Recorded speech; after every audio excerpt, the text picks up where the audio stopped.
Halo semuanya, kenalin nama aku Niputa Fajar Apriliani dengan NPM 202310121250. Hari ini kita akan membahas topik yang sangat relevan dengan kehidupan kita, yaitu pajak daerah.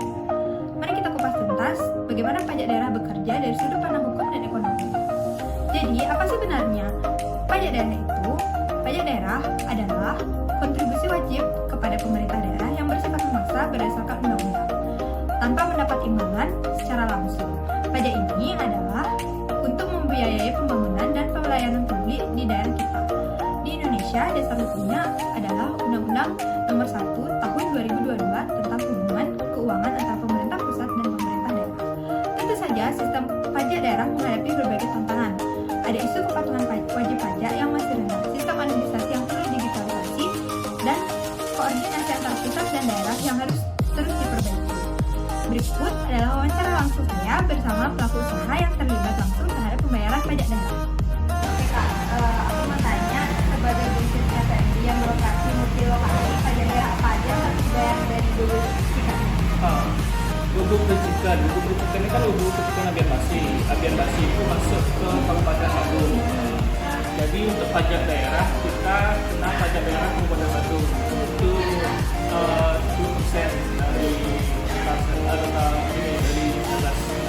Jadi daerah Badung itu semua untuk UMKM semua dikenakan pajak 10%, termasuk lubuk yang di Abian Basi ini. 10% itu dibebankan ke customer. Kayak pajak daerah gitu? Ya, seperti BPN. Sama untuk pesan entrepreneur yang ingin memulai bisnis SMB multilokasi terkait pajak.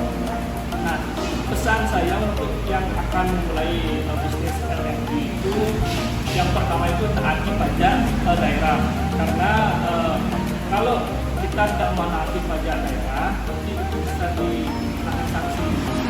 Karena contohnya itu sanksinya itu gini, pertama itu dikasih SP dulu, SP 14. Kalau sampai SP 3 nggak ada untuk taat peraturan daerah, itu ininya usahanya itu itu permanen.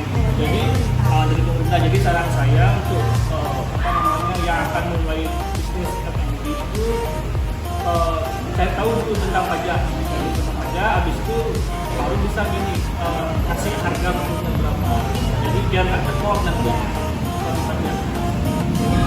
Nah, seperti itulah contoh nyata mengenai pengenaan pajak daerah terhadap pelaku usaha.